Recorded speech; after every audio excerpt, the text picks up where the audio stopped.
Hello everyone, welcome জানাচ্ছি তোমাদেরকে আরো একটি ভিডিওতে। আজকে বাড়িতে কি কি রান্না করব তোমাদেরকে সেটাই দেখাবো। আমি সেই ছোটবেলায় কাঁকড়া খেয়েছিলাম, কাঁকড়া আমার খুবই পছন্দের। আবার এদিকে আমার আব্বুর আবার দরুস খুবই পছন্দের। আজকে দরুসও বানাবো। এরপরে আব্বু নিয়ে আসছে বাজার থেকে সেজনা শাক। তো আমি সেজনা শাকগুলো বসাই দিলাম। এখানে আমি ডাল, তারপর পেঁয়াজ, রসুন সবকিছু দিয়ে ভালো করে রান্না করে ফেলতেছি। এদিকে আবার গ্যাসের চুলায় আমি কাঁকড়া রান্নার জন্য রেসি দিয়ে দিলাম। এরপরে পেঁয়াজ, রসুন, আদা সবকিছু দিয়ে টমেটো কুচি দিয়ে দিচ্ছি।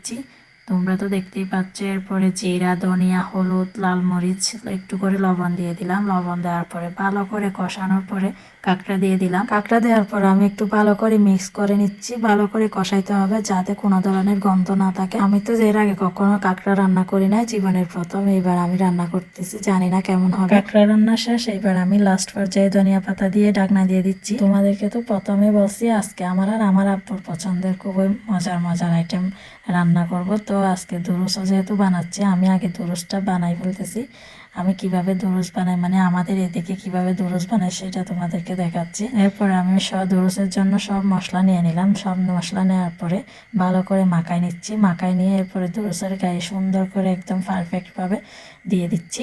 দেওয়া শেষ। এখন আমি মশলাগুলো একটা কড়াইয়ের মধ্যে নিয়ে এরপরে দরুস দিয়ে একটু পানি দিয়ে ঢাকনা দিয়ে দিলাম সেদ্ধ করার জন্য। সেদ্ধ করছি যে এটা স্কিপ হয়ে গেলে একেবারে আমি গরম তেলের মধ্যে ভেজে নিব। এই দরুসটা আমাদের চট্টগ্রামের মধ্যে অত্যন্ত জনপ্রিয় একটা খাবার। এটা বিভিন্ন সময় বিভিন্ন প্রোগ্রামে দেওয়া হয়। এদিকে আবার আমি কাঁকড়া রান্না করছি, যেগুলো একটা প্লেটের মধ্যে নিয়ে নিচ্ছি। আজকে বেশি করে কাঁকড়া রান্না খাবো। আমার মতো কার কার কাঁকড়া পছন্দ তো অবশ্যই কমেন্টে জানাবে।